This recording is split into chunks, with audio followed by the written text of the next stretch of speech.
Je crois qu'on est déjà sur Facebook en live parce que je vois un petit truc s'afficher là-haut. Et moi, aujourd'hui, je suis censée animer ce truc. Là, on est en direct et je perds complètement mes moyens. Je sens que là, ça ne va pas du tout. Oups, oups, oups, je vais commencer par fermer les yeux. Oh la vache. Là, je tremble de partout. J'ai mes oreilles qui sifflent. Waouh. Je laisse évoluer ça.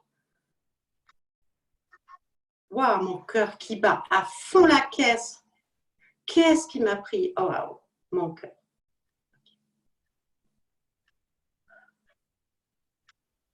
Ça se calme.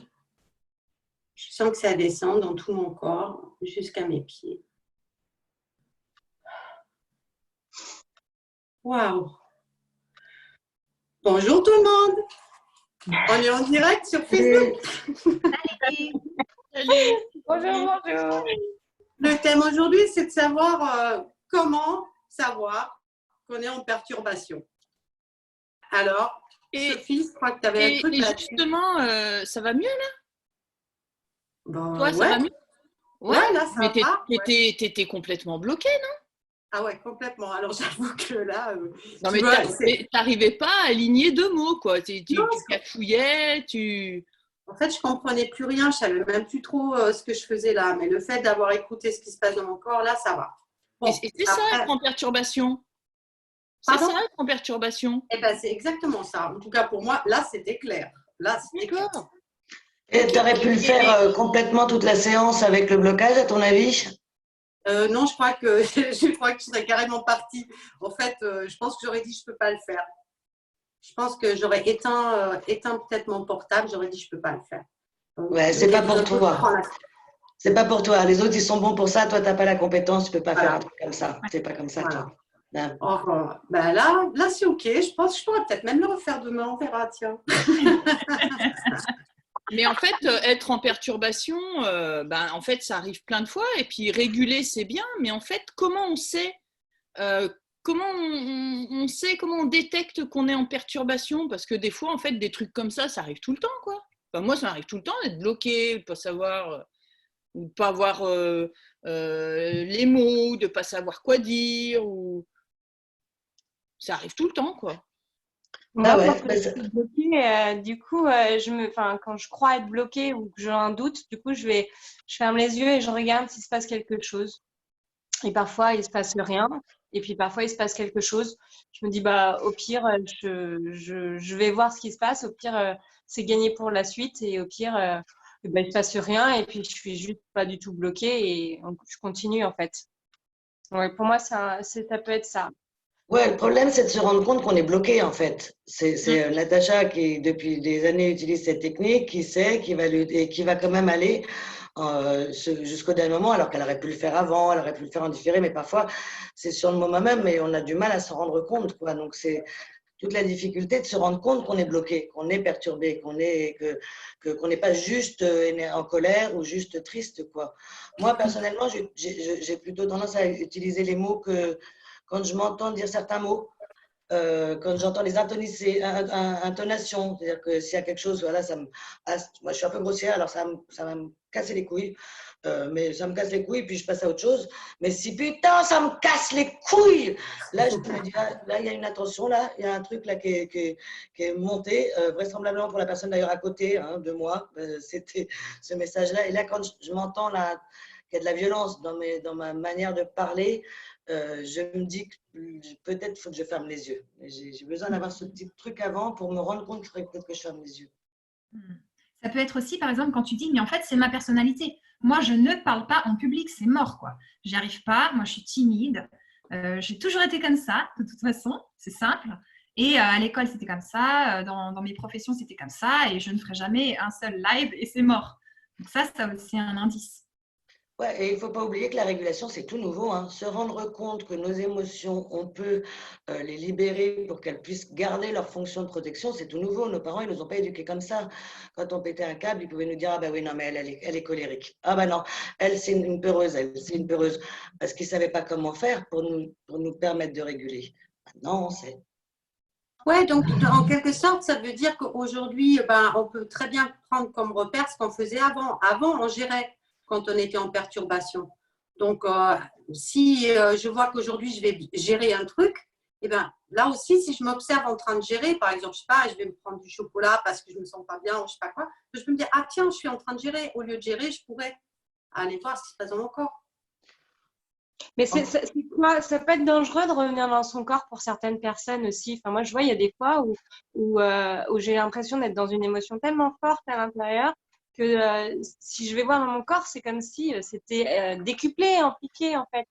Et donc, du coup, finalement, c'est presque plus facile de se dire, de gérer en fait quelque part, plutôt que de laisser faire le corps. C'est ça aussi qui est compliqué, ou de se dire tout simplement, bon, en fait, c'est une perturbation, mais j'ai besoin de vivre cette perturbation. Parfois, ça peut être tout simplement ça, c'est de se dire, ouais, mais je suis perturbée, mais ouais, j'ai bien le droit d'être perturbée, j'ai bien le droit d'avoir cette émotion-là. Et la difficulté, c'est justement d'aller au-delà de j'ai bien le droit d'être perturbée et de se dire, mais pourquoi j'irai là-dessus, en fait.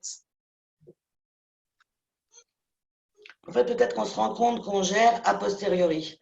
C'est-à-dire qu'on est stressé, on va se manger un carré, deux, trois, de la plaquette. Et c'est après qu'on se dit, ah ben ouais, sur le moment, ça m'a fait du bien. Mais finalement, là, après, ouais, j'ai mal au bide, quoi. Et c'est peut-être pas la meilleure solution pour moi, quoi. Quand ce qu'on a fait pour gérer n'était pas finalement, a posteriori, on se sent vraiment coupable. Moi, la culpabilité aussi, c'est un truc que j'utilise beaucoup pour repérer que je suis en blocage émotionnel. Quand je me sens coupable d'un truc et que je tourne en boucle, et il se passe quoi? Je suis coupable, je suis responsable, je me condamne, je paye ma peine, je passe à autre chose. Si j'arrive pas à passer ma peine et être en permanence à me culpabiliser, c'est que je bug, c'est que je suis en bug. Alors, est-ce que tu veux dire que peut-être le fait de me rendre compte après, ça peut aussi me servir pour la suite? Oui, parce que je pense même que peut-être que le simple fait d'avoir repéré qu'à ce moment-là, j'ai fait un truc qui était insupportable, que je ne voulais pas faire, donc je m'en veux, la fois d'après, si mon cerveau il aura mis comme un petit curseur, et si ça se trouve, la capacité naturelle, elle va s'activer toute seule. Parce qu'il ne faut pas oublier que la capacité naturelle, elle est naturelle, elle est organique. Et donc, on a tous utilisé cette capacité tout seul. Sauf qu'il y a des fois où on ne se rend pas compte qu'on est dans cet état-là, quoi. Et si on s'en rend compte, eh ben, notre cerveau, peut-être, il va tout simplement utiliser, déclencher la capacité. Du coup, on va vivre le truc un peu en mode one again, 30 secondes, mais ça va se déclencher tout seul. Parce qu'on y est vigilant, en fait, donc on ne la subit plus. Le fait de s'être fait avoir, entre guillemets, une fois et d'avoir détecté même a posteriori qu'on s'était fait avoir, du coup, ça met un espèce de curseur de vigilance. Et du coup, la fois d'après, quand ça se repasse, effectivement, ça peut se passer tout seul. Mais parallèlement à ça, il y a aussi le fait que quand on gère, quelque part, on n'a pas la liberté de traverser ce qui se passe. Alors, je ne sais pas si je vais bien trouver les bons mots pour expliquer ça, mais en fait, quand on gère, c'est comme si on était obligé de subir, mais on gère. C'est-à-dire qu'on augmente notre capacité à tolérer ce qui se passe en face en gérant. Mais quelque part, on n'a plus notre liberté ou notre pouvoir quand on fait ça. On gère, on croit avoir du pouvoir, mais en fait, quand on gère, on continue de subir, puisque on est en train de mettre un couvercle sur ce qui continue de nous appuyer dessus. L'idée, c'est que on se libère de ça et puis que ça ne nous appuie plus dessus, quoi, quelque part. Oui, tu veux dire qu'au fait, quand on gère, on prend sur soi, ça nous pompe de l'énergie, quoi. Oui, donc on n'a pas cette liberté d'être, parce que quelque part, on est en train de résister à un truc comme ça, en train d'essayer de gérer du mieux qu'on peut, mais quelque part, on est pris dans cette émotion-là, on est coincé là-dedans, quoi. On la gère. Mais on reste coincé dans un truc trop serré, quoi. On est toujours dans quelque chose d'assez négatif pour soi-même, en fait, finalement. C'est quelque chose qui nous empêche littéralement d'avancer par rapport à ce que l'on est, finalement. C'est un peu ça. En se cachant derrière une forme de normalité, derrière des justifications aussi. Donc l'autre, du coup, c'est parce que l'autre, il a fait ça que je suis comme ça. Je gère, mais c'est bien parce que lui, que je suis comme ça. Donc, en fait, on n'est pas dans la liberté d'être et dans cette fluidité-là, en fait. Je ne sais pas trop comment l'expliquer autrement, mais… Donc, moi, j'ai un exemple, justement, Sophie. J'ai un exemple par rapport à ça. J'ai un client qui me dit, toute façon, le problème, c'est mon père. Mon père, il coupe tout le temps la parole. Et puis, c'est simple, il la coupe au travail, avec ses employés, et il la coupe aussi avec les amis et tout. Donc, c'est lui le problème. Et il me dit, moi, ça me saoule et tout, il ne change pas. Je lui ai déjà dit, je lui ai offert le livre de communication non violente de Marshall Rosenberg, ça ne marche pas. Genre, ça ne marche pas. Et en fait, on a fait une régulation sur directement le sentiment qu'il avait de sentir mal aimé, pas compris aussi par son père quand il lui coupait la parole. Et en fait, maintenant, son père, il lui coupe la parole et lui, il attend. Et soit il dit ah, attends, tu m'as coupé la parole, ou alors il dit rien, il reprend après. Et ça lui fait mais plus rien. Avant, ça lui donnait une sensation vraiment atroce d'être incompris, mal aimé, enfin tu vois, des trucs forts. Et en fait, la perturbation, elle était chez lui. Ben et lui, oui. il disait non, le problème est chez l'autre. Et voilà. Sauf qu'il n'est plus en résistance, donc il a repris son pouvoir en fait. Ça ne changera rien à comment il se comporte en face, donc son père là en l'occurrence, mais lui du coup il n'est plus en train de résister à ce truc-là. Et c'est un bon indicateur, ça, je trouve aussi, quand on commence à dire oui, mais de toute manière, personne ne m'aime. Oui, mais de toute manière, j'ai jamais rencontré quelqu'un qui s'occupait de moi. Oui, mais quand on commence à être dans une plainte, oui, mais moi, j'ai toujours été abandonnée. Oui, mais moi, je devrais aller voir un psy pour en parler avec elle pendant des heures et des heures et des heures. Ouais, non, non, là, c'est qu'il y a un bug. Il y a un bug. Parce que si tu débugs, tu n'auras pas besoin de te rendre dépendant de quelqu'un qui t'abandonnera peut-être aussi, hein, de toute manière, quoi. Ou de justifier tes actions par non, mais de toute façon, foutez-moi la paix, je suis comme ça. Ouais. C'est pas sûr. Tu peux aussi être bien à l'intérieur de toi et apprécier et être heureux, en fait, tout simplement. C'est comme si on s'auto-punissait. C'est comme si on se disait, bah, finalement, j'ai besoin de garder tout ça à l'intérieur de moi. C'est ce qui me rend existant, c'est ce qui me rend vivant. Alors qu'en fait, c'est un peu comme un mensonge quelque part, parce que quand on enlève, c'est un petit côté un peu noir. Pour moi, c'est un peu… j'ai toujours vécu avec ma tristesse, c'est comme ça à l'intérieur de moi. Bah, quand on l'enlève, bah, finalement, ah ouais, mais je me sens plus léger et ça nous permet aussi de voir les choses sous un angle vraiment différent et d'apprécier, de goûter et d'avoir une saveur différente aussi. Un peu comme si on nettoyait les vitres de sa maison, en fait, et que du coup, si on nettoie les vitres de la maison, on peut vraiment voir ce qu'il y a vraiment derrière. Et là, le temps avance et on est déjà bientôt à la fin de notre quart d'heure nécessaire.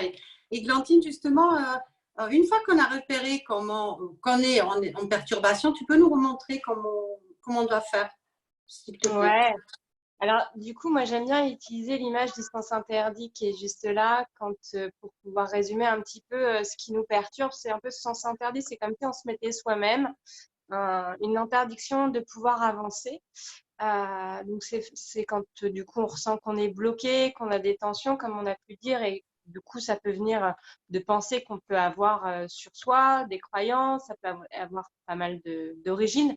En fait, on s'en fiche un petit peu. L'idée, c'est ce qu'on disait, c'était de juste se rendre compte que pour nous, ça bloque, donc l'image des sens interdits. Et pour ça, eh ben, on va venir fermer les yeux parce que c'est beaucoup plus facile d'aller regarder ce qui se passe à l'intérieur de soi. Comme dit l'expression, charité bien ordonnée commence par soi-même. Donc, je ferme les yeux, je regarde ce qui se passe à l'intérieur de moi. Parfois, il ne se passe rien, donc parfois, je me dis, bon, il ne se passe rien, je laisse faire.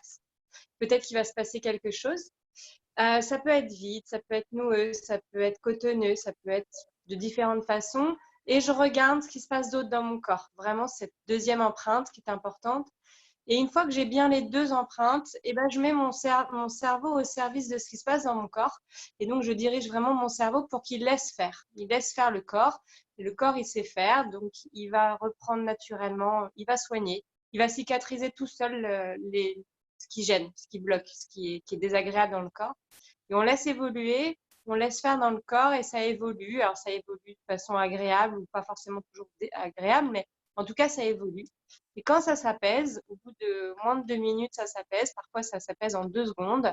On va pouvoir ouvrir les yeux et puis on va pouvoir du coup avoir accès à nos ressources, avoir accès à la situation et de voir un petit peu qu'est-ce que j'apprends de cette situation-là. Donc, une fois qu'on est apaisé, on revient toujours une dernière fois pour vérifier que c'est bien véritablement apaisé, en refermant les yeux et en se remettant dans l'objet qui nous a bloqués pour vérifier est-ce que ça me bloque toujours. Et puis après, si ça bloque plus, si c'est OK, dans ces cas-là, on prend une feuille, un stylo, on vient noter pour la prochaine fois pour accumuler ce que j'appelle nos petites pétales de fierté, pour avoir un joli bouquet à la fin. Et pour ne pas oublier ce qu'on oublie très régulièrement. Une fois que le corps il va bien en fait. Donc on oublie comment fonctionner. Merci Églantine, c'est cool. Merci de nous avoir rappelé comment faire. Et puis bon, ce qu'il faut retenir d'aujourd'hui, c'est quoi? On s'observe pour savoir finalement comment on peut repérer nos propres perturbations. Après, on fait comme Églantine nous a dit. Et demain, on revient pour le quart d'heure nécessaire pour parler des enfants. Voilà, j'espère que ça vous a plu, que ça vous aide. À bientôt. Au revoir tout le monde. Bye. Salut.